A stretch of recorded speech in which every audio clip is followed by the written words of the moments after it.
You ever have one of those moments where life just flips on you? Like something so wild happens that you sit back and wonder how you got here? Yeah, that happened to Margaret Hayes. Quiet, kind-hearted Margaret, the lady down the street who always fed the stray cats, baked pies for every school fundraiser, and kept her garden looking perfect even after her husband passed. She lived alone in this little two-bedroom cottage on the edge of town, surrounded by memories and books. The kind of place where silence felt safe, peaceful, until one day it didn't. It was an October morning when things started to shift. Margaret was having breakfast, staring across the table at an empty chair, as if someone should be sitting there, but no one ever showed up. She sighed, pushed her plate away, and just walked out the door without a plan, just her coat, keys, and this strange heaviness inside she couldn't shake. That's how she found herself back at the city orphanage, a place she hadn't visited in years since volunteering one Christmas. But this time, something pulled her inside like a tide. The noise of children laughing, babies crying, volunteers bustling around, it all faded when she spotted him. A baby boy, alone in a bassinet by the window, sitting silently, eyes wide open, staring at nothing and everything all at once. He wore a red hoodie, way too big for him. His skin was dark, flawless, but it was those eyes, icy blue, clear as glass, that stopped Margaret cold. There was a tiny cloth bracelet on his wrist, with two faded letters stitched onto it. K. Curious, she asked a staff member, "What's his name?" "No name on record," the woman said. "Left here about 2 weeks ago. No one's come looking. Probably another border case. Happens more than it should. Adoption's been considered, but he doesn't have papers. The system's still sorting it out." Margaret looked back at the baby. He wasn't crying, just watching. Without thinking, she whispered, "I'll take him." It took months navigating bureaucracy, court filings, special permissions, but Margaret didn't waver. She named him Cairo, and when he finally came home, holding him close, she felt something inside her shift forever. Cairo grew fast, never really cried, hardly ever got sick, and had this strange intelligence that showed up early. By 2, he could mimic any sound. By 5, he was teaching himself to read maps and labels. By 7, he was fixing Margaret's toaster like he'd done it 100 times before. But there was something else at night. Cairo sometimes murmured words in his sleep, rhythmic and melodic, not gibberish, but some ancient language Margaret couldn't place. One phrase repeated over and over, "Kafroama, Kafroama." She recorded it and played it for a local language professor, who said it sounded like fragments of a nearly extinct dialect from a coastal African tribe. When Margaret asked Cairo about it, he just shrugged and said, "I don't know how I know it. It's just in me." She never pushed, but by 10, Cairo was asking questions, lots of questions. "Where do I come from? Why are my eyes different? What does my bracelet mean?" Margaret told him everything she knew, which wasn't much, but promised, "If you want to find out, I'll help you." Instead of chasing answers right away, Cairo dove deep into books on identity, cryptography, African political history, and computer science. By 17, he was building secure databases for nonprofits, always wearing that bracelet like armor. One winter, something clicked. While scanning archived immigration files, Cairo spotted a symbol on a document from 2002, a seal barely visible, matching the faint etching on the plastic bead of his bracelet. He dug deeper. The seal belonged to a defunct organization called the Kadura Initiative, linked to a former political leader from a West African country named Vantera. This leader, Kamari Aito, was exiled after a failed coup 2 decades ago, rumored dead, but before his disappearance, he had a son, an infant who was never found.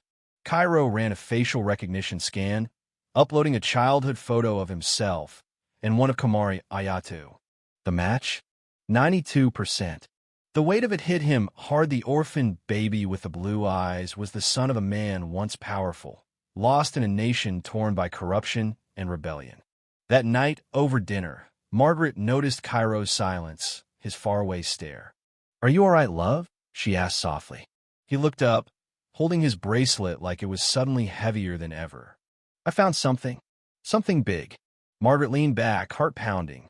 She didn't know the details yet, but she felt that her boy was standing at the edge of something extraordinary. Cairo barely slept that night, mind racing with questions and fears. This wasn't just about a lost past anymore. It was a legacy, a secret buried deep, now clawing its way to the surface. The next day, with Margaret's blessing, Cairo hired an international records investigator, and they flew to Geneva to access sealed archives from the Kadura Initiative. Inside the bracelet, they found more than a keepsake. Hidden beneath the plastic was a microchip, encrypted.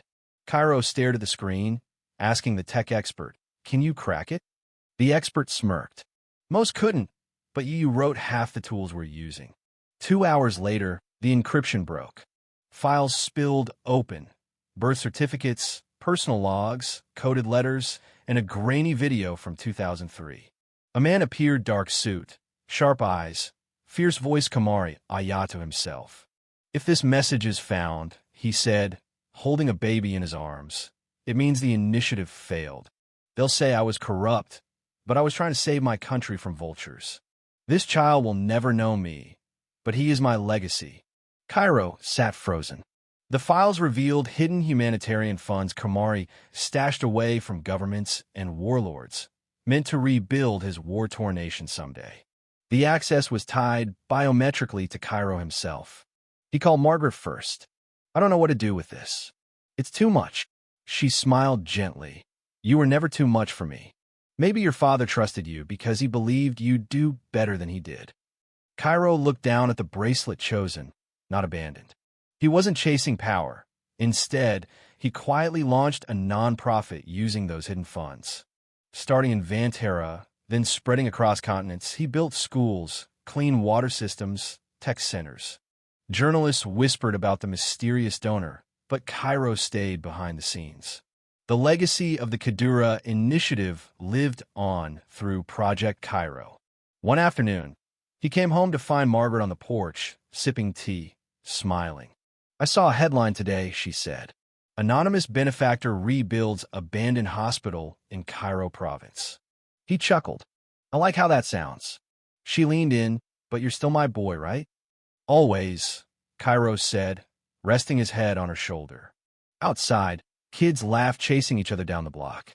In that moment, the boy with the blue eyes who once whispered in his sleep and fixed broken toasters finally knew who he was. Not just the son of a fallen leader, not just a name on an old bracelet.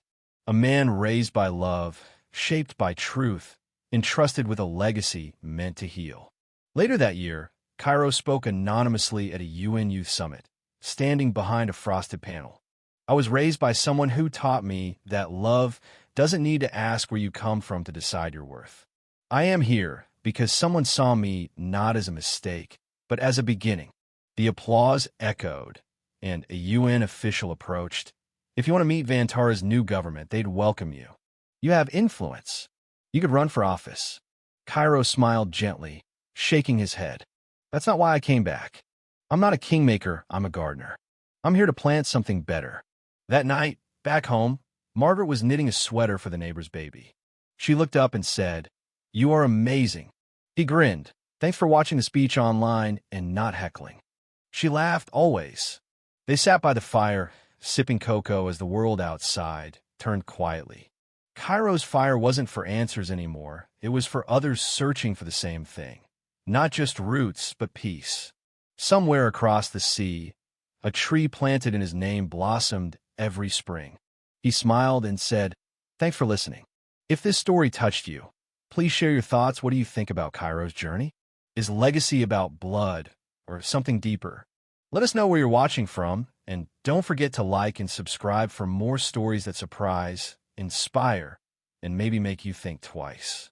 Until next time, stay kind, stay curious, and keep watching.